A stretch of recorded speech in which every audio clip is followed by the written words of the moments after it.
नमस्कार दोस्तों, स्वागत है आपका अपने YouTube channel bio by Virendra sir पर। दोस्तों, कल हमने 28वां लेसन कंप्लीट कर लिया था। आज हमारा 12th बायोलॉजी का 29वां लेसन स्टार्ट करते हैं, मानव में रासायनिक समन्वय। जो साथी हमसे पहली बार जुड़ रहे हैं वे हमारे YouTube channel bio by Virendra sir को लाइक शेयर एवं सब्सक्राइब अवश्य करें। चलिए स्टार्ट करते हैं। आज का टॉपिक मानव में रासायनिक समन्वय। देखिए, मानव है वो वातावरण के साथ, मानव किसके साथ? वातावरण के साथ समन्वय, वातावरण के साथ समन्वय स्थापित करने के लिए एक तो तंत्रिका तंत्र और एक अंतःस्रावी तंत्र। मानव है वह वातावरण के साथ समन्वय स्थापित करने के लिए तंत्रिका तंत्र एवं अंतःस्रावी तंत्र दोनों को सम्मिलित रूप से कार्य कराता है। अर्थात वातावरण के साथ समन्वय स्थापित करने के लिए मानव के तंत्रिका तंत्र और अंतःस्रावी तंत्र सम्मिलित रूप से कार्य करते हैं। इन दोनों तंत्रों के सम्मिलित अध्ययन को, तंत्रिका तंत्र और अंतःस्रावी तंत्र, इन दोनों तंत्रों के सम्मिलित अध्ययन को हम क्या कहेंगे? न्यूरोएंडोक्राइनोलॉजी कहते हैं। दोबारा से समझिए, मानव स्वयं को वातावरण के साथ समन्वय स्थापित करने के लिए अंतःस्रावी और तंत्रिका तंत्र को सम्मिलित रूप से काम करने के लिए स्थापित करता है। इन दोनों तंत्रों के सम्मिलित अध्ययन को न्यूरोएंडोक्राइनोलॉजी कहते हैं। अब मानव शरीर में अगर हम बात करें, तंत्रिका तंत्र हमने पहले पढ़ लिया था। बात करें अंतःस्रावी तंत्र की, अंतःस्रावी तंत्र की, तो मानव के शरीर में 3 प्रकार की अंतःस्रावी ग्रंथियां पाई जाती हैं। एक तो होती हैं बहिस्रावी, दूसरी होती हैं अंतःस्रावी और तीसरे प्रकार की हैं जिन्हें हम मिश्रित ग्रंथि कहते हैं। क्या कहते हैं? मिश्रित ग्रंथि। तो मानव शरीर में 3 प्रकार की ग्रंथियां हैं, बहिस्रावी, अंतःस्रावी और मिश्रित ग्रंथियां। बहिस्रावी ग्रंथियां वे ग्रंथियां होती हैं जो अपने स्राव को कहां पे? नलिका द्वारा। कहने का मतलब है, बहिस्रावी ग्रंथियां वे ग्रंथियां होती हैं जो अपने स्राव को नलिका के द्वारा शरीर के विभिन्न भागों में पहुंचाती हैं, शरीर के विभिन्न भागों में पहुंचाती हैं। यानी बहिस्रावी ग्रंथियां वे ग्रंथियां हैं जो अपने द्वारा स्रावित स्राव को नलिका द्वारा शरीर के विभिन्न भागों में पहुंचाती हैं। इसलिए इन ग्रंथियों को नलिका युक्त ग्रंथियां भी कहते हैं। क्या कहते हैं? नलिका युक्त ग्रंथियां भी कहा जाता है। जैसे हम एग्जाम्पल की बात करें तो यकृत होता है हमारा एक बहिस्रावी ग्रंथि का उदाहरण है। दूसरी हम बात करते हैं अंतःस्रावी ग्रंथियां की, यानी ये वे ग्रंथियां हैं जो अपने स्राव को रक्त के माध्यम से शरीर के विभिन्न भागों में पहुंचाती हैं। यानी अंतःस्रावी ग्रंथियां वे ग्रंथियां होती हैं जो अपने स्राव को रक्त के माध्यम से शरीर के विभिन्न भागों में पहुंचाती हैं। यानी इनमें कोई नलिकाएं नहीं पाई जाती, इसलिए इन्हें नलिका विहीन ग्रंथियां भी कहते हैं। इसलिए इनको नलिका विहीन ग्रंथियां भी कहते हैं। तो अधिकांश ग्रंथियां कैसी हैं हमारी, जैसे पीयूष ग्रंथि है, इसके अलावा हाइपोथैलेमस ग्रंथि है, पीनियल ग्रंथि है, और थायराइड ग्रंथि, जनन ग्रंथियां, एड्रिनल ग्रंथि, ये सारी की सारी ग्रंथियां कैसी हैं, अंतःस्रावी प्रकार की। और मिश्रित ग्रंथियां वे ग्रंथियां होती हैं जो बहिस्रावी प्लस अंतःस्रावी, बहिस्रावी और अंतःस्रावी दोनों का काम करती है। अर्थात इनका कुछ भाग तो बहिस्रावी की तरह व्यवहार करता है, कुछ भाग अंतःस्रावी का काम करता है। कुछ के द्वारा तो नलिका के द्वारा स्रावित स्राव को शरीर के विभिन्न भागों में पहुंचाता है, और कुछ जो स्राव है उसे बिना नलिका के यानी रक्त के द्वारा शरीर के विभिन्न भागों में पहुंचाया जाता है। तो इसका बहुत अच्छा एग्जाम्पल है अग्नाशय ग्रंथि। अग्नाशय ग्रंथि एक मिश्रित ग्रंथि होती है। अग्नाशय ग्रंथि कैसी है, एक मिश्रित ग्रंथि होती है। अर्थात 3 प्रकार की ग्रंथियां हो गई, बहिस्रावी, अंतःस्रावी और मिश्रित ग्रंथियां। अब ये क्लॉड बर्नार्ड एक वैज्ञानिक हैं, क्लॉड बर्नार्ड। क्लॉड बर्नार्ड ने सबसे पहले अंतःस्राव शब्द दिया। कई बार पूछता है कि अंतःस्राव किस वैज्ञानिक द्वारा दिया गया, अंतःस्राव शब्द कौन सा वैज्ञानिक ने प्रतिपादित किया, तो आ जाएगा क्लॉड बर्नार्ड। दूसरा बिंदु आता है कि भाई थॉमस एडिसन। इस थॉमस एडिसन को अंतःस्रावी विज्ञान का, अंतःस्रावी विज्ञान, एंडोक्राइनोलॉजी, अंतःस्रावी विज्ञान का जनक कहते हैं। पूछेगा आपसे अंतःस्रावी विज्ञान का जनक या endocrinology, who is father of endocrinology, Thomas Edison. इसके अलावा स्टार्लिंग के द्वारा सबसे पहले हार्मोन को उत्तेजक पदार्थ का, स्टार्लिंग ने हार्मोन को क्या कहा, उत्तेजक पदार्थ का। बेलिस और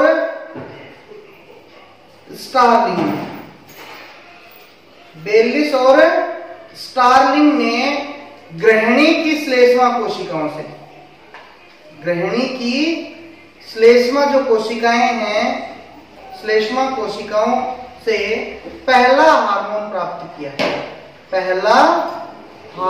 प्राप्त किया, जिसको सीक्रेटिन नाम दिया गया। इसको क्या नाम दिया गया, सीक्रेटिन नाम दिया गया। देखिए क्लॉड बर्नार्ड ने सबसे पहले अंतःस्राव शब्द ये प्रतिपादित किया। थॉमस एडिसन को अंतःस्रावी विज्ञान का जनक कहते हैं। थॉमस स्टार्लिंग जो है, इसने क्या, थॉमस एडिसन को अंतःस्रावी विज्ञान का जनक कहते हैं। स्टार्लिंग ने हार्मोन को उत्तेजक की संज्ञा दी कि भाई ये हार्मोन है, उसे उत्तेजक कहते हैं। बेलिस और स्टार्लिंग इन दोनों ने सम्मिलित रूप से ग्रहणी की श्लेष्मा कोशिकाओं से पहला हार्मोन प्राप्त किया, और इस हार्मोन को क्या नाम दिया गया, सीक्रेटिन नाम दिया गया। तो इसमें दो ये ज्यादा पूछे जाते हैं कि अंतःस्रावी विज्ञान का जनक कौन है, थॉमस एडिसन, और पहला जो हार्मोन है उसे क्या नाम दिया गया, तो हो जाएगा हमारा सीक्रेटिन। हाँ जी, नेक्स्ट हमारा टॉपिक आता है हार्मोन, कि भाई हार्मोन क्या होते हैं। हार्मोन किसको कहते हैं, यानी ये वे ऐसे रासायनिक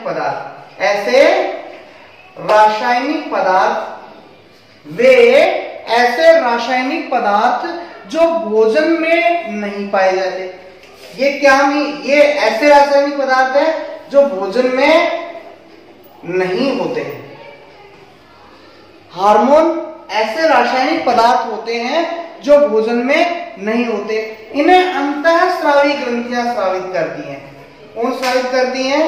अंतःस्रावी ग्रंथियों द्वारा इनको स्रावित किया जाता है।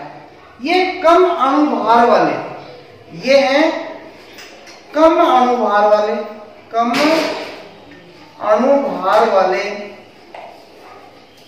तो अणुभार वाले और जल में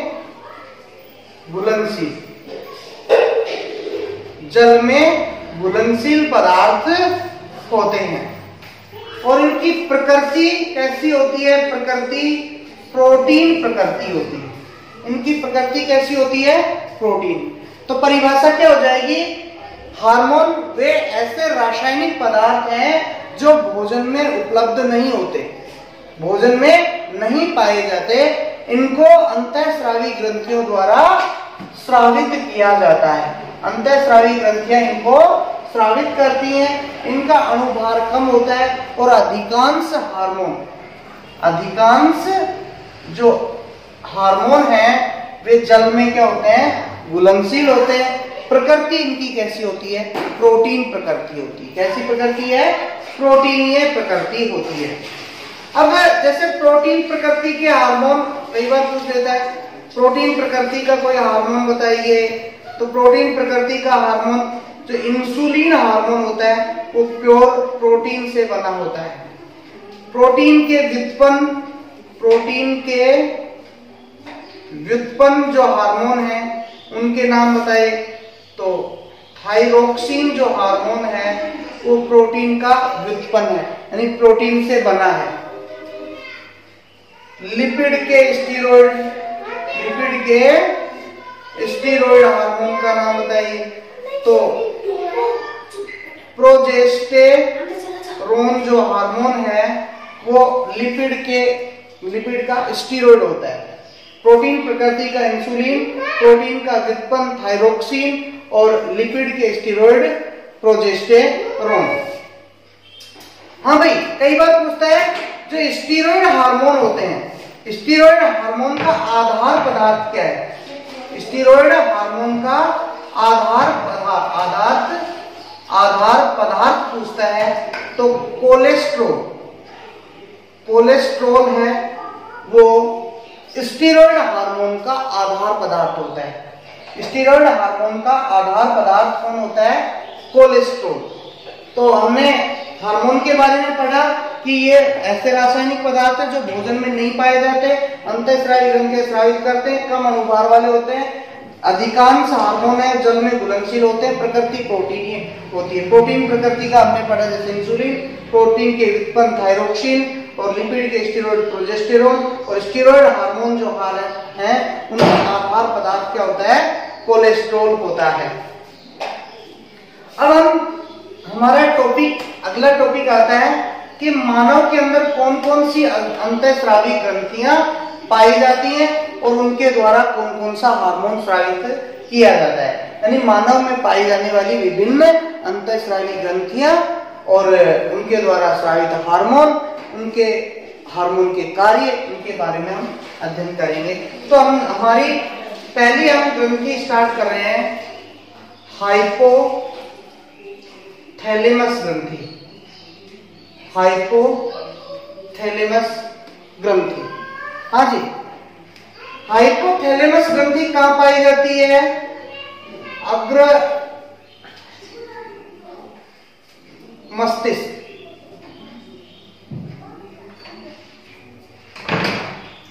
अग्र मस्तिष्क के डाईएनसेफेलोन में, डाईएनसेफेलोन, अग्र मस्तिष्क के डाईएनसेफेलोन भाग में ये पाई जाती है।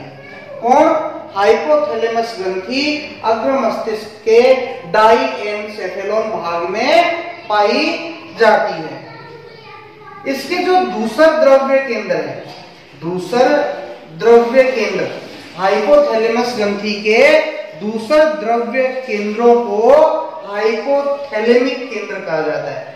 क्या कहा जाता है? हाइपोथैलेमिक। दूसर द्रव्य केंद्रों को क्या कहेंगे हम? हाइपोथैलेमिक केंद्र कहते हैं। और ये जो दूसरा द्रव केंद्र है या हाइपोथैलेमिक केंद्र है, इनके द्वारा मोचक हार्मोन, कौन सा हार्मोन? मोचक हार्मोन स्रावित किया जाता है। कौन सा हार्मोन? जिसको अपन रिलीजिंग हार्मोन भी कहेंगे, आरएच। आरएच बोले तो रिलीजिंग हार्मोन कहते हैं। दूसरा बात आती है कि भाई जो हाइपोथैलेमस का श्वेत द्रव्य होता है, उस श्वेत द्रव्य के द्वारा निरोधी हार्मोन या आयत, इनहिबिन्स हार्मोन, निरोधी हार्मोन बोल दो या इनहिबिन्स हार्मोन स्रावित किए जाते हैं। और ये मोचक हार्मोन तो किसी जो हार्मोन है उनके स्रावन को प्रेरित करते हैं, और निरोधी हार्मोन क्या काम करते हैं? उस हार्मोन के स्रावन को रोकते हैं। हाँ जी, हाइपोथैलेमस के द्वारा कितने प्रकार के? 2 प्रकार के हार्मोन हो गए। हम बात करें हार्मोन की, तो हाइपोथैलेमस ग्रंथि 2 प्रकार के हार्मोन स्रावित करती है। पहले तो क्या हो गए? मोचक हार्मोन। पहले मोचक हार्मोन जिनको आरएच बोलते हैं, और दूसरे होते हैं निरोधी हार्मोन जिनको आईएच कहा जाता है, यानी रिलीजिंग हार्मोन और इनहिबिन्स हार्मोन। 2 प्रकार के हार्मोन स्रावित करती है। ये जो मोचक हार्मोन है, ये तो पीयूष ग्रंथि को, किसको? पीयूष ग्रंथि को विभिन्न प्रकार के हार्मोन स्रावित करने के लिए प्रेरित करते हैं। विभिन्न प्रकार के हार्मोन स्रावित करने के लिए प्रेरित करते हैं। जबकि निरोधी हार्मोन है वो इसके जस्ट विपरीत, अर्थात सेम बात आएगी, पीयूष ग्रंथि को विभिन्न हार्मोन स्रावित करने से रोकते हैं या संबंधित करते हैं। 2 प्रकार के हार्मोन है। मोचक हार्मोन तो पीयूष ग्रंथि को विभिन्न हार्मोन स्रावित करने के लिए प्रेरित करेंगे। निरोधी हार्मोन है वो विभिन्न हार्मोनों के स्रावन को रोकते हैं। हाँ जी, अब ये जो हाइपोथैलेमस ग्रंथि पीयूष ग्रंथि को कंट्रोल कर रही है, भाई हार्मोन स्रावित करने के लिए उसे प्रेरित भी कर रही है और हार्मोन स्रावित करने के लिए रोक भी रही है। इसलिए हाइपोथैलेमस ग्रंथि को अंतःस्रावी तंत्र का सर्वोच्च कमांडर, हाइपोथैलेमस ग्रंथि को अंतःस्रावी तंत्र का क्या? सर्वोच्च कमांडर या फिर प्रधान ग्रंथि या मास्टर ऑफ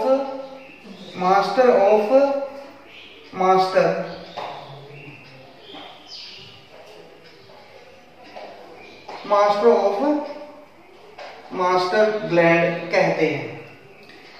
हाइपोथैलेमस ग्रंथि पीयूष ग्रंथि को कंट्रोल कर रही है, उसको नियंत्रित कर रही है, हार्मोन स्रावित करने के लिए उसे रिलीजिंग हार्मोन तो प्रेरित कर रहे हैं, और आईएच हार्मोन उसे हार्मोन स्रावित करने से रोक रहे हैं। इसलिए हाइपोथैलेमस ग्रंथि को अंतःस्रावी तंत्र का सर्वोच्च कमांडर कहा जाता है। इसे प्रधान ग्रंथि भी कहते हैं, मास्टर ऑफ, क्योंकि पीयूष ग्रंथि को मास्टर ग्रंथि कहा जाता है, पीयूष ग्रंथि को कंट्रोल कर रही है तो इसको मास्टर ग्रंथि कहते हैं। अब हमारा अगला टॉपिक है ये जो हाइपोथैलेमस ग्रंथि है, इसके द्वारा कौन कौन से हार्मोन स्रावित होते हैं। तो पहला हार्मोन है GHRH, growth hormone, releasing hormone. इसको हिंदी में बोलेंगे वृद्धि हार्मोन, ये प्रेरक हार्मोन या मोचक हार्मोन बोल दो, मोचक हार्मोन, वृद्धि हार्मोन, मोचक हार्मोन। ये हार्मोन क्या काम करता है? वृद्धि को प्रेरित करता है, अर्थात वृद्धि हार्मोन स्रावण को प्रेरित करता है। GHRH यानी ग्रोथ हार्मोन, रिलीजिंग हार्मोन, यह हार्मोन कहां से स्रावित होगा? हाइपोथैलेमस से, और हाइपोथैलेमस से स्रावित होकर के पीयूष ग्रंथि के पास जाएगा और पीयूष ग्रंथि को वृद्धि हार्मोन स्रावित करने के लिए प्रेरित करेगा। दूसरा आता है हमारा GHIH, वो ये ग्रोथ हार्मोन, इनहिबिन्स हार्मोन या वृद्धि हार्मोन, निरोधी हार्मोन। ये वृद्धि हार्मोन स्रावण को रोकता है, यानी वृद्धि हार्मोन के स्रावण को संबंधित करता है। तीसरा हम बात करें थायरोट्रोपिन मोचक hormone, TRH, thyrotropin releasing hormone, thyrotropin releasing hormone. ये जो थायरोट्रोपिन के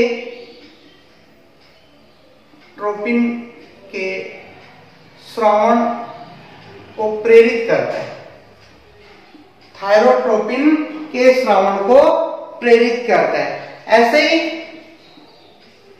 TIH आ जाएगा, वो थायरोट्रोपिन के, ये TIH ये इसको संबंधित करेगा, किसको? थायरोट्रोपिन के स्रावण को। ऐसे ही PRH, prolactin releasing hormone, prolactin के श्रावण को प्रेरित करेगा ये PRH। PIH ये इसके श्रावण को संबंधित करेगा, क्या करेगा? PIH संबंधित करता है। ऐसे ही हम बात करें मेलेनोसाइट,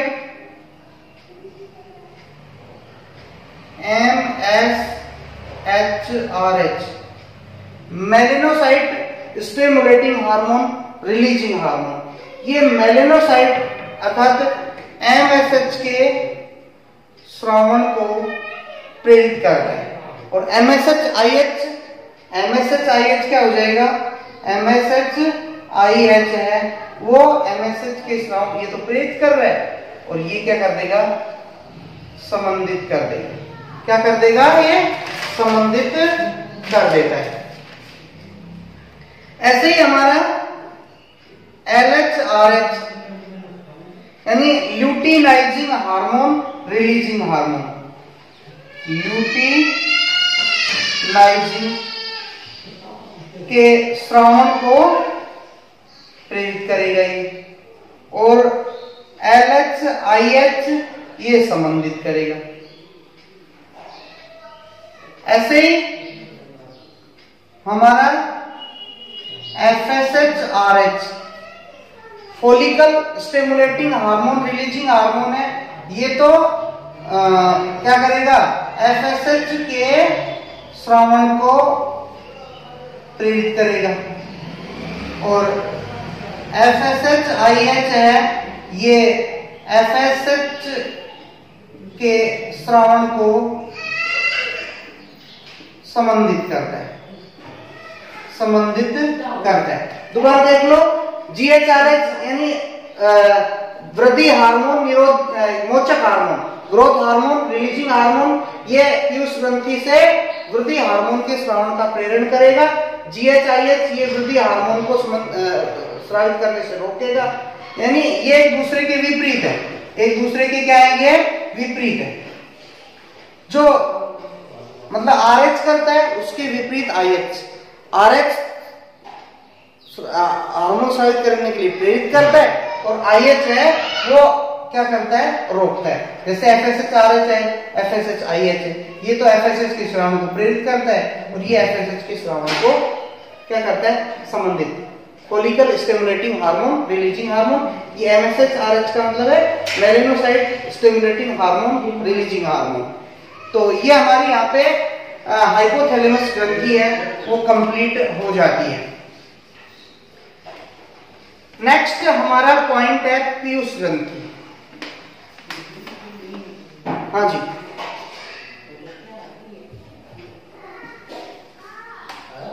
तो आज के वीडियो में इतना ही। पीयूष ग्रंथि के लिए हम अगला वीडियो में पीयूष ग्रंथि के बारे में अध्ययन करेंगे। आज के लिए इतना ही। हमारे जो आगे के टॉपिक्स हैं उनके लिए नेक्स्ट वीडियो देखें। धन्यवाद।